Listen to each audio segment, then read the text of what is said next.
আবাসিক হোটেল বা কোনো মেস, প্রত্যেকটা জায়গায় কিন্তু আমরা কাজ করছি এবং প্রত্যেকটা চিরুনি অভিযান চলতেছে। এই আগস্ট মাসকে কেন্দ্র করে অনেকের মধ্যে আশঙ্কা আছে বা বিভিন্ন রকমের যে পত্রপত্রিকাও বিভিন্ন রকমের আশঙ্কা বা বিভিন্ন শঙ্কার কথা বলা হচ্ছে। তো আমাদের দিক থেকে আপনারা জানেন আগামীকালকে কিন্তু বেশ কয়েকটা বড় বড় প্রোগ্রাম আছে। কেন্দ্রীয় শহীদ মিনারে এনসিপির প্রোগ্রাম আছে, শাহবাগ মোড়ে ওইখানে ছাত্রদলের প্রোগ্রাম আছে, আবার সোহরাওয়ার্দী উদ্যানে একটা বড় প্রোগ্রাম অলরেডি চলছে, এটা 5 তারিখ পর্যন্ত চলবে, এটা বাংলাদেশ ছাত্র শিবিরের একটা প্রোগ্রাম। তো এইটা নিয়ে এমনিতে সবসময় একটা মানে বেশ রাস্তাঘাটে বা মাঠে একটু সরগরম আছে। এর বাইরে যে সংখ্যাগুলো আছে, সংখ্যার ব্যাপারে মার্কেটে যেটা প্রচলিত আছে যে এই সময় কী হবে না হবে, এইসব বিষয়গুলো নিয়ে পুলিশ খুবই অ্যাক্টিভ।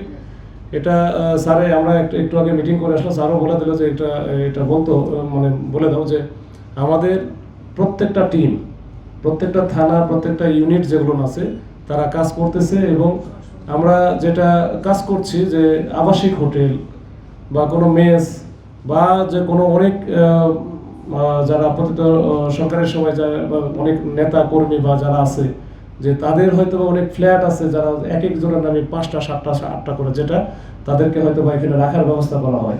এসব প্রত্যেকটা জায়গায় ইভেন যে কিছু বস্তি এলাকা আছে বা যেগুলো যেখানে হয়তো বা এই যে এই ধরনের তৎপরতা চলতে পারে, যেটা নাশকতা, তো এই ধরনের প্রত্যেকটা জায়গায় কিন্তু আমরা কাজ করছি এবং প্রত্যেকটা চিরুনি অভিযান চলতেছে। এই যে আজকেও কিন্তু এটা চলবে, মানে এটা কিন্তু পুরো আগস্ট মাস আমাদের চলবে। বান্ডেল থাকলে প্রতি সেনমানিতে টাকা বাঁচবে। বিকাশ সেনমানি বান্ডেল কিনে জিতুন প্রতি লেনদেনে। এই যে আবাসিক হোটেল বা কারো ফ্ল্যাট অথবা আরো যে বস্তু কোনো অ্যারেস্ট আছে কিনা?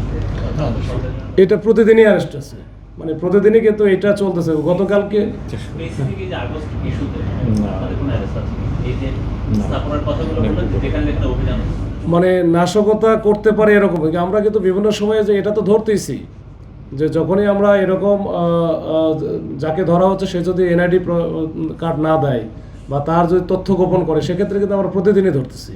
এটা শুধু আমাদের ডিভিশন না, প্রত্যেকটা ডিভিশন এটা কাজ করতেছে, যেটা ডিটারেন্স হিসেবে কাজ করে।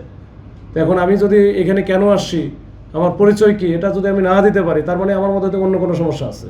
তো সেটা আমরা ওইটার জন্য যেটা আইনগত ব্যবস্থা নেওয়া দরকার সেটা কিন্তু আমরা নিচ্ছি।